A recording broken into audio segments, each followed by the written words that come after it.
성경 말씀 보겠습니다. 신명기 16장 9절에서 12절까지 말씀입니다.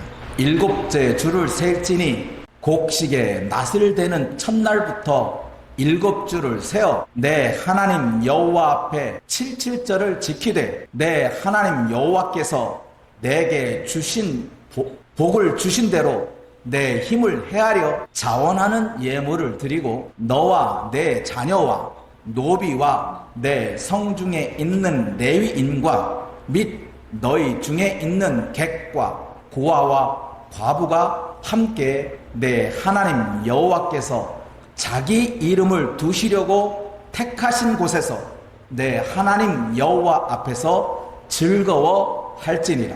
너는 애굽에서 종되었던 것을 기억하고 이 규례를 지켜 행할지니라. 아멘. 오늘은 첫 번째 수학의 은혜를 함께 생각해보고 나누려고 합니다. 무엇이든 첫 번째 것은 참 소중하고 귀중한 것입니다. 어느 분은 자기가 처음으로 번 돈, 그 번 돈을 지금까지 고이 간직하고 계신 분이 계십니다. 첫 번째 얻은 자기가 번 그 돈이라고 해서 고이 간직하고 있는 분도 계십니다. 우리 삶에서도 첫 번째 것은 아주 귀중하게 여기는 부분이 있습니다. 그래서 장자가 귀합니다. 다른 자녀보다 첫 번째 자녀가 귀하게 여겨지는 이유가 첫 번째 얻은 자식이기 때문에 그렇습니다. 그가 잘났건 못났건 키가 크건 키가 작건 관계없이 첫 번째 것이기 때문에 의미를 부여하고 있습니다. 누구든지 처음으로 당하는 일, 처음으로 겪었던 일에 대해서는 나름대로 추억을 가지고 있습니다. 근데 맥주절은 첫 번째 얻은 열매를 감사로 나아가는 것입니다. 그게 맥주절입니다. 맥주절은 성경에서 칠칠절이라고도 가르치고 있습니다. 그러니까 칠칠절과 맥주절은 같은 절기인데 표현을 다르게 하는 것입니다. 이스라엘의 3대 절기를 보면 첫 번째는 무교절이라고 하는 절기가 있습니다. 우리가 잘 알고 있는 6월절의 절기가 바로 무교절이라는 절기입니다. 무교절은 애굽할 때에 양의 피를 좌우 문설주와 그 피를 바름으로 말미암아 재앙이 그 집에 임하지 않았다 해서 6월절이라고 하는 별칭이 붙어 있습니다. 그리고 이 6월절 곧 무교절에는 누룩 없는 빵을 먹게 됩니다. 누룩이 들어가서는 안 됩니다. 그것이 6월절입니다. 그리고 6월절을 지나면서 이스라엘 백성들에게 하는 일이 한 가지가 있습니다. 바로 추수하는 겁니다. 우리나라는 보통 보리를 수확하는 때와 벼를 수확하는 때가 따로 있습니다. 그렇듯이 이스라엘 나라에는 보리를 수확하는 시절과 밀을 수확하는 시절이 따로 있습니다. 그래서 보리를 수확하는 것은 무교절이 지난 다음에 보리의 첫 낫을 댑니다. 그리고 그 보리를 수확한 다음에 오늘 등장하는 칠칠절이 등장하는데 보리에 수확하는 날부터 시작해서 일곱째 주를 지난 후에 그래서 7 곱하기 7 그래서 칠칠절이라고 합니다. 일곱일을 7번 지난다고 해서 칠칠절이라고 하는 절기를 지키게 되는데 이 칠칠절은 보리를 거두는 수확이 아니라 그 이스라엘 중동 지역의 주식인 밀을 거두는 겁니다. 밀. 우리나라의 주식은 뭐죠? 쌀입니다. 그렇듯이 이스라엘은 밀이 주식입니다. 그러니까 보리는 6월절 지난 다음에 추수를 하고 그 다음부터 77을 계산해서 77이 49 다음 날이 50일 날인데 그 50일째 되는 날이 오순절입니다. 그래서 77절과 맥주절과 오순절은 같은 의미의 절기입니다. 그 다음에 밀을 수확한 다음에 그 수확한 것을 말리고 타작을 하고 말려서 창고에 들이는 일이 있습니다. 그래서 창고에 저장한다고 해서 수장절이라고도 하고 그 다음에 창고를 들인 다음에 무슨 절기를 지키냐면 그 수장절 일주일 동안에 초막을 짓습니다. 여기 사진에 있는 대로 우슬초를 가지고 자그마한 움막을 짓습니다. 그리고 움막에서 7일을 지내는 겁니다. 그게 초막절입니다. 그래서 이스라엘 남자들은 무교절, 칠칠절, 수장절은 반드시 1년에 3번 지키는 절기입니다. 이 절기는 해년마다 찾아오는 절기입니다. 그래서 칠칠절도 수장절도 오늘날에는 우리 한국교회에서는 이것을 어떻게 바꾸어서 지내냐 하면, 무교절은 6월절은 곧 6월절 어린 양이 죄에서부터 해방받은 생명을 살리신 부활절이 오늘날의 구약의 무교절을 대체하고 있습니다. 그리고 6월절이 부활절이 지난 다음에 우리는 오늘날의 맥추절이라는 절기를 저희가 지키는 겁니다. 그리고 맥추절이 지나면 가을에 우리의 주식인 추수를 별을 수확할 때 우리는 추수감사절로 지키는 겁니다. 이렇게 구약의 절기와 오늘날의 절기가 이렇게 연결되는 것을 여러분들이 상식적으로 알아주시기를 바랍니다. 오늘은 칠칠절입니다. 칠칠절은 6월절로부터 시작하는 겁니다. 6월절 보리 배는 첫 낫을 대는 날부터 시작해서 7일 7주가 지난 다음에 오는 절기인 겁니다.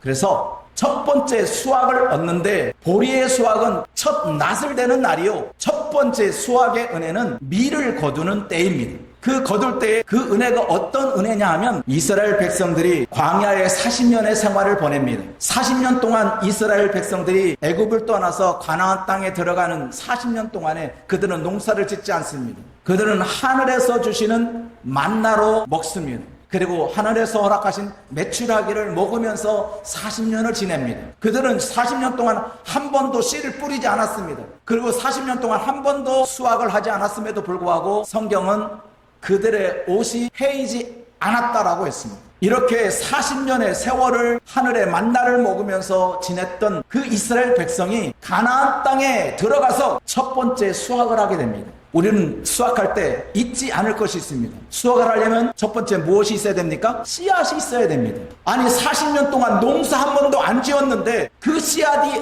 어디서 났을까요? 얻은 종자입니다. 그들은 한 번도 농사를 지어본 적이 없습니다. 그런데 그 씨앗을 얻었습니다. 그래서 첫 번째 은혜는 내게 씨앗을 주셨다는 겁니다. 씨앗을 주셨다고 해서 수확을 할 수 있느냐? 아니죠. 씨앗을 얻었으면 그 다음에 뭘 해야 되죠? 씨앗을 뿌려야 합니다. 그런데 우리나라는 벼를 심기 때문에 벼를 심으면서 눈물을 흘릴 일이 없습니다. 거머리 뜯길 일이 있어도 눈물을 흘릴 일은 없습니다. 그런데 이스라엘은 땅에 심는 농사법이 아니에요. 그냥 땅에 뿌리는 농사법이에요. 그러니 땅에 뿌릴 때 그 씨앗의 먼지들이 날리기 시작합니다. 그러면 그 씨앗의 먼지들이 눈에 들어가서 씨앗을 뿌릴 때 눈물이 나는 겁니다. 눈물을 내고 싶어서 하는 게 아니라 씨앗을 뿌리다 보니까, 열심히 뿌리다 보니까 그 씨앗의 먼지가 눈에 들어가서 눈물이 되는 겁니다. 그래서 눈물을 흘리며 씨앗을 뿌리는 겁니다. 눈물 없이는 씨앗을 뿌릴 수가 없어요. 그게 이스라엘 농사법입니다. 그러니까 어떤 사람은 나 눈물 흘리기 싫으니까 나 씨앗 안 던질 거야. 너나 던져. 그런 사람이 있습니다. 하지만 이스라엘 백성은 눈물 흘리며 씨앗을 뿌립니다. 씨앗을 뿌리고 났더니 무슨 일이 벌어지죠? 수확을 하게 됩니다. 그때 얻은 기쁨이 얼마나 기쁜지 또 한 번 눈물을 흘리는 거예요. 여러분도 생각해 보세요. 농사를 지어본 적이 없는데, 농사의 방법도 제대로 알지 못하는데 씨앗을 뿌렸더니 거기에 싹이 나고 거기서 꽃이 피고 거기서 열매가 맺어서 거기서 수확을 얻는다? 기가 막힌 노릇이죠. 이 씨앗이 땅에 떨어져서 어떻게 곡식으로 나올지는 아무도 모르지만 세월이 지나고 봤더니 열매가 주렁주렁 열리는 것을 보고 우리 하나님 위대하다, 우리 하나님 너무나 감사하다 하고 감사의 눈물을 흘리게 되는 경우가 바로 첫 수확의 은혜입니다. 근데 이 첫 수확의 은혜를 하나님 우리에게 어떻게 가르치냐면, 너희가 수확할 때 두 가지를 지켜야 돼요. 추수할 때 아무리 기쁘다고 그래도 이 두 가지를 꼭 해야 되는데, 첫 번째, 밭에 있는 곡식을 다 베지 마라. 모퉁이는 남겨 놓으라는 거예요. 싸그리 수확하지 말고 한 구퉁이는 남겨 놓으라는 거예요. 아이고, 이 소중한 거 내가 이 하나님께서 어떻게 주신 것인데 싸그리 깨끗하게 하나도 놓지 않고 싹 수확해야지. 혹시 그럴까봐 하나님은 처음부터 다 베지 마라. 모퉁이는 남겨놓으라. 왜 남겨놓을까요? 고아와 과부들이 와서 잘 나가도록. 그리고 또 하나 수확할 때 지킬 것이 있습니다. 뭐죠? 지금 첫 번째 그림에서 낫을 갖고 수확을 하니까 거기에 엄청난 이삭들이 떨어집니다. 그게 아까워서 바닥에 있는 것도 싹싹 긁어오지 마라. 이삭도 죽지 마라. 땅에 떨어진 거 너 거들떠보지 마라. 땅에 떨어진 것은 누가 먹는다? 나그네, 지나가는 객, 먹을 것이 없는 가난한 사람들, 그 사람들이 땅에 떨어진 것 줍는 거고, 너희는 나무에 붙어있는 것만 먹으라는 거예요. 밀에 붙어있는 것만 먹지, 그 밀에 붙어있는 것도 먹고 땅에 떨어진 것도 먹고 다 먹을 생각하지 마라. 우리가 여기서 생각해 볼 의미가 있습니다. 우리는 하나님께서 내게 주신 것을 하나도 남김없이 다 내 것으로만 삼으려고 하는 사람이 있어요. 하나님이 내게 주신 거야, 이건 내 거야. 분명히 맞습니다. 하나님께서 여러분들에게 주신 겁니다. 분명히 여러분 것입니다. 그런데 그것을 나만의 것으로 생각하면 안 된다는 거예요. 하나님께서 내 것이니까 내게 주신 거야, 내 거다가 아니라 하나님께서 내게 주신 것을 이웃과 가난한 자와 지나가는 과부들과 지나가는 손님들과 방문하는 이방인들도 와서 먹을 수 있도록 내버려 두라는 거예요. 이게 하나님의 섭리예요. 여러분도 하나님께서 여러분들에게 주신 것, 내 거야, 내 거, 이건 다 내 거야, 나 하나도 안 놓칠 거야, 그런 마음보다는 하나님이 내게 주신 것을 이웃과 함께 나누라고 하는 기본적인 개념이 있으니 조금은 열어놓는 거예요. 다 끌어모을 생각하지 말고 요만큼 끌어먹고 요만큼 내버려 두는 거예요. 하나님이 이것을 수확할 때 꼭 기억하라고 했어요. 여러분도 마찬가지예요. 우리가 무엇을 얻었든지 그 얻은 것에 대해서는 내 밭이니까 내 마음대로 할 거야 라고 보다는, 내 밭이지만 하나님께서 내게 얻게 하셨지만, 할머니 우리 밭에 상추가 너무 맛있게 익었어요, 할머니 갖다 꺾어 드세요. 내가 꺾어 줄 수는 없고 와서 꺾어 가세요. 그 정도의 아량은 베풀어 줄 수 있는 은혜의 선물이 바로 추수의 기쁨이라는 거예요. 추수는 나만의 기쁨이 아니라 이웃과 더불어 사는 사람의 기쁨이에요. 그러니까 모퉁이에 밭을 남겨놓은 사람을 가지고 지나가는 고아와 과부들이 그 모퉁이의 밭에 있는 밀을 수확하면서 얼마나 감사하겠어요. 야, 이 밭 주인은 이렇게 고아와 과부를 위해서 이렇게 남겨놓았구나, 참 이 주인, 이 밭 주인 참 대단하신 분이다, 이렇게 칭송하지 않겠냐고요. 이웃으로부터 칭송받을 만한 일을 하나님은 수확 때 베풀어라는 거예요. 그래서 고아와 과부와 객들이, 지나가는 사람들이 땅에 떨어진 것을 얻어서 배부르게 먹도록 하라라고 하신 것이 이 추수 때 기억해야 될 일입니다. 그러면 초실절로부터 시작된 칠칠절에 대한 의미를 여러분들이 이제 알아야 됩니다. 오늘 본문에도 그렇게 돼 있어요. 어떻게 돼 있냐? 시작. 일곱째 주를 셀지니 곡식에 낫을 대는 첫날부터, 이게 초실절이에요. 곡식에 낫을 대는 첫날, 이게 뭐냐? 바로 보리를 추수하는 때. 그리고 보리를 추수한 날로부터 7주를 카운터해라. 첫 주 지났지, 2주 지났지, 3주 지났지, 4주 지났지, 5주 지났지, 6주, 7주 지난 후에 뭐라? 7절이다. 그때부터 7절인 거예요. 낫을 대는 첫날부터 잘 세워서 7주가 지난 날이 언제다? 7절이라는 거예요. 그러니 7절은 6월절을 잊지 않을 때 시작되는 겁니다. 또 이미 6월절을 지키라라고 하는 말은, 이미 6월절은 이스라엘 백성들이 체험을 했어요. 우리가 애굽되었을 때, 애굽의 종되었을 때 애굽 사람들이 다 첫째 것은, 장자는 짐승이나 사람이나 다 죽었는데 6월절 어린 양이 좌우 문설주에 바른 사람들은 재앙이 그 집에 임하지 않았다라고 하는 것을 그들은 체험을 했어요. 체감을 했어요. 우리 집은 살았어. 우리 집에 사는 것은 바로 어린 양의 피 때문이야. 6월절은 체감을 한 거예요. 그런데 7절은 체감이 없어요. 앞으로 미래로 너희가 40년이 지난 후에 가나안 땅에 들어가서 농사를 지을 건데, 농사를 지어서 첫 번째 얻는 7절의 수확은 절기로 지켜라. 미래에 대한 이야기예요. 현재에 대한 이야기가 아니라 미래에 대한 이야기예요. 여러분도 우리가 매년마다 지키는 매추절도 있고, 이제 11월 셋째 주에 있는 추수감사주일도 마찬가지입니다. 우리는 지나온 것, 지켜주신 것에 대한 것을 생각하지만, 하나님께 내게 베풀어 주신 것을 생각하지만, 이 원래의 뜻은 미래예요. 미래. 너희가 40년 후에 가나안 땅에 들어가서 농사도 짓고 거기 또 씨앗도 뿌리고 너희가 수수를 얻을 것인데, 그때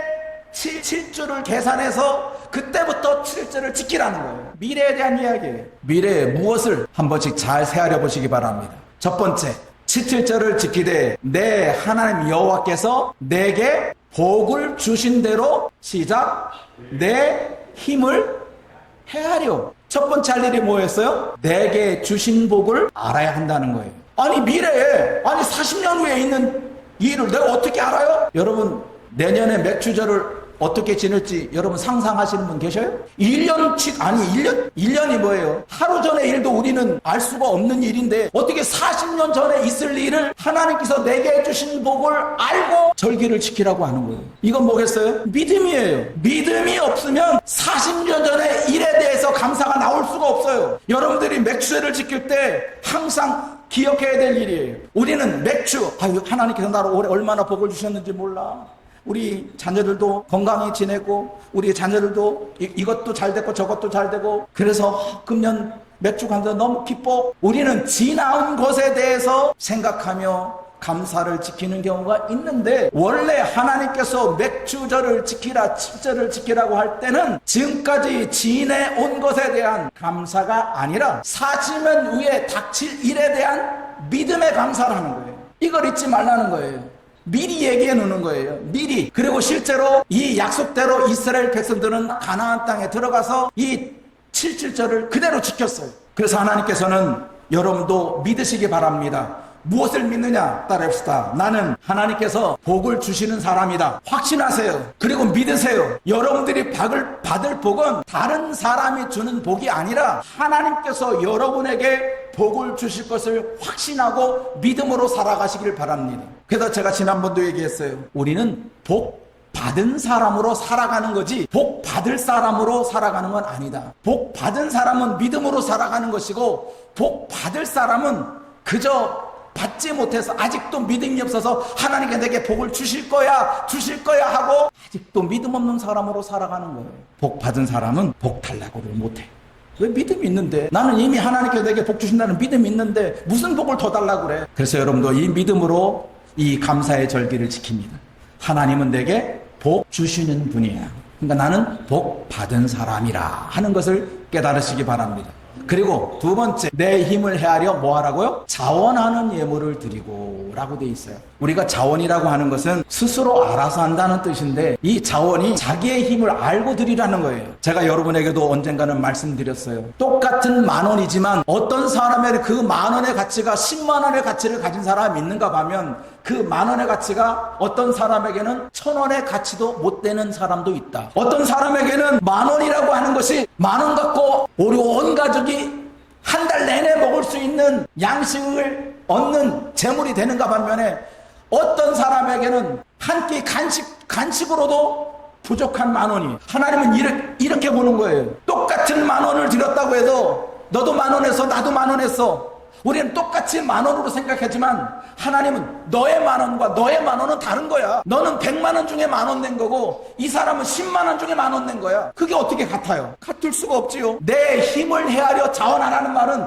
내 힘이 얼마의 힘인지를 알라는 거예요. 내가 지금 1,000만 원을 얻었는데 거기에 10,000원을 내는 건지, 나는 100만 원도 안 되는 것 가운데 10,000원을 내는 건지 내 힘을 헤아려야죠. 그러면 10만 원에 10,000원을 들인 그 힘과 1,000만 원에 10,000원을 들인 그 힘이 다르니까 나는 1,000만 원에 해당하는 힘을 가지고 자원하라는 거예요. 이게 하나님이 원하는 예물이에요. 우리는 보통 작년에도 5만 원 했고 금년에는 은혜를 더 받았으니까 10만 원 하자. 그것도 발전이라고 말할 수 있겠지만 엄밀히 말하면 하나님께서 원하는 제사는 그게 아니에요. 내 힘이 얼마나 되는데 너 힘이 얼마나 되냐. 그래, 네 힘이 얼만데 너는 이 맥주 7.7절을 어떻게 힘에 헤아려보고 너의 힘을 헤아려보고 뭐하라? 자원하라는 거예요.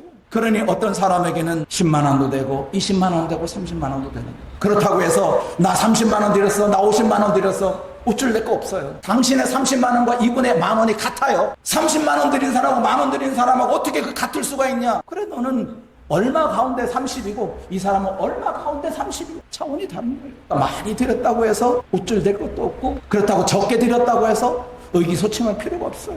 다만 내 힘에 있는 대로. 성경에 보면 힘에 지나도록 했다고 했어요. 바울에게 헌물할 때 그들은, 에베소 교회는 힘에 지나도록, 내 힘이 10,000원밖에 안 되는데 내가 힘을 더 써서 11,000원 했다는 거예요. 그게 에베소 교회예요. 힘에 지나도록 하는 거예요. 그러니 에베소 교회에 있는 헌물을 보고 바울이 눈물 흘릴 수밖에 없어요. 내가 너희 형편하는데, 너희 형편을 뻔히 알고 있는데 너희들이 이렇게 예물을 갖고 온 거 보니까 이건 보통 예물이 아니야. 그러니 바울은 그 눈물로 그 에베소 교회 헌물을 받을 수밖에 없는 거예요. 왜? 그들이 한 헌물이 힘에 지나도록 한 예물이라는 걸 알기 때문에. 그러므로 우리는 하나님께서 내게 준 힘이 얼마나 되는지를 먼저 아시고 거기에 따라서, 그렇다고 해서 야, 내 힘이 100이니까 힘만 쓰자, 20만 쓰자, 30만 쓰자, 아니 50만 쓰자. 그거 정할 수 없어요. 그건 자원이 아니니까. 그 힘을 헤아리고 내가 얼만큼 하나님 앞에 드릴 것인지는 스스로 결정하라는 거예요. 스스로. 그리고 또한 11절입니다. 어떻게 우리가 7절을 지킬까? 시작. 너와 내 자녀와 노비와 내 성중에 있는 레위인과, 여기까지 해봅시다. 그럼 너 있고 내 자녀 있고 내 노비 있고 그리고 내 성중에 있는 레위인이 있어요. 이게 무슨 뜻이냐면 레위인들은 농사를 짓지 않습니다. 제사장들이기 때문에 제사장들은 백성들이 갖고 오는 재물로 먹고 사는 사람입니다. 그들에게 땅이 있습니다. 그들에게 거주할 처소가 있습니다. 하지만 그들에겐 밭은 없어요. 그러니 너는 이 70절을 지킬 때 너와 그리고 너의 가족들, 너의 자녀들, 그리고 너의 있는 종들, 노비까지, 그리고 너의 성중에 있는 농사를 짓지 않는 레위인까지 다 드리고, 거기에 모자라서 더 추가되는 사람 있죠? 객, 그리고 고아와 과부. 이걸 다 도합하면 무엇이 될까요? 모든 자들이, 내 관계되어 있는 모든 사람들이 함께, 장소가 제한되어 있어요. 아무 데서나 그냥 야 우리 모여서 우리 저 냇가 가서 한번 즐기자 해서 되는 게 아니고 하나님께서 택하신 곳, 하나님께 지명해 주었어요. 그게 오늘날 어딜까요? 교회예요. 교회예요. 교회는 하나님이 택하신 곳. 이 세상의 모든 장소가, 수많은 장소가 있지만 하나님은 특별히 꼭 집어서 우리 성원교회로 여러분들 보내주신 거예요. 이곳에서예요. 이곳에서 내 하나님 여호와와 함께 뭐하라? 즐거워하라. 그래서 여러분 오늘 즐거워야 됩니다. 여러분 오늘 즐거워야 돼요. 여러분 오늘만큼 진짜로 즐거워야 되는데 왜 즐거워야 되냐? 첫 번째 수확한 날이라니까요. 상상이 안 되거들랑 여러분들이 지금 첫 번째 자식을 얻을 때 그 기쁨을 상상하며 오늘 지내시기 바랍니다. 여러분 첫 번째 자식을 얻었을 때, 자식을 응애하고 태어났을 때 얼마나 기뻤는지 그 기쁨을 오늘 느끼시기 바랍니다. 그리고 그 기쁨을 오늘 회복하시면서 오늘만큼은 그래, 첫 번째 수확을 얻는 그 기쁨으로 오늘 사는 거야. 이게 맥주절이니까, 이게 7절이니까 그렇게 기뻐할 수 있었으면 좋겠습니다. 또 하나, 오늘 마지막 12절에 보니까 뭐라고 되어 있냐? 시작. 너는 애굽에서 종 되었던 것을 기억하고 이 규례를 지켜 행하라. 과거를 기억하라는 거예요. 근데 과거를 좋았던 때를 기억하는 게 아니라 어떤 때? 가장 안 좋았던 때. 이스라엘 백성 가운데 가장 안 좋았던 때가 어느 때냐? 애굽에서 종살이 하던 때. 자그마치 몇 년 동안? 400년이에요. 너 기억하면 안 돼. 너 잊어버리면 안 돼. 너 잊어버리면 안 된다는 거야. 무엇을? 너희 과거를. 우리가 그러잖아요. 옛날 없을 때 살았던 생각을 해보세요. 우리가 지금 예배 드리는 것이, 이거 지금 예배 드리는 것이 정말 행복한 일이 아닌가요? 우리가 지금 정말 안 좋았던 때를 생각해보면 오늘 쌀밥 먹는 것이 얼마나 행복한 일. 오늘 쌀밥 먹나요? 하여튼 오늘 점심 먹는 것이 얼마나 행복하다는 걸 알잖아요. 그걸 생각하면 오늘 안 기쁠 수가 없잖아요. 지금 그걸 기억하면서 너 7절을 지키라는 거예요. 가장 안 좋았던 때를 생각하며 여러분 오늘 하루를 기쁨으로 맞이했으면 좋겠습니다. 가장 힘들었던 때, 가장 어려웠을 때, 정말 먹을 것 줘서 손가락 빨고 있을 그때보다는 지금 어떻게 해야 되냐? 먹을 것이 없어서 아니라 배가 불러서 못 먹는 거 아니지 않냐? 지금은. 그때는 먹을 것 줘서 배고팠지만 지금은 배가 불러서 못 먹는 시대가 돼버렸잖아요. 그걸 기억하라는 거예요. 애굽에서 종되었던 때 자유가 없어요. 목마르다고 해서 자기 나름대로 물을 마실 수가 없어요. 배고프다고 해서 아무 데서나 밥을 먹을 수가 없어요. 자고 싶어도 마음대로 못 자요. 그게 종살이에요. 종은 주인이 줄 때만 먹어요. 내가 목마르다고 하는 게 아니라 너 목마르지? 내가 물 줄게 해야만 물을 먹을 수 있는 게 종이에요. 주인이 너 배고프지? 먹을 걸 줘야만 먹는 게 종이란 말이에요. 너 수고했어. 지금 자라고 해야만 비로소 잠에 들어갈 수 있는 게 종이에요. 그런데 오늘 우리는 어떤가요? 우린 자유예요. 졸리면 잘 수 있고, 목마르면 먹을 수 있고, 배고프면 먹을 수 있어요. 그러니 종되었던 때를 생각하면 하나님의 은혜가 너무나 귀하고 귀한 거예요. 그러니 즐겁지 아니할 수가 없는 거예요. 그래서 맥주절은, 오늘 금년도 맥주절은 전 이렇게 정리를 해봅니다. 시작. 첫 번째 수확의 은혜는 애굽의 종되었던 것을 기억하는 것이다. 오늘 7절을 맞이하면서 하나님은 우리에게 이것을 강조하고 있어요. 너 이걸 지킬 때 애굽에서 종되었던 것을 기억하라 하셨으니, 금년도 23년도 맥주절을 지내면서 우리 사랑하는 성도들 각자 삶 속에서 오늘 가장 어려웠던 때, 힘든 때를 생각하면서 그거에 비하면 오늘은 어떻습니까? 춤추고도 남지 않아요. 그렇게 오늘 기쁘고 즐겁게 이 맥주절을 맞이했으면 좋겠습니다. 기도합니다.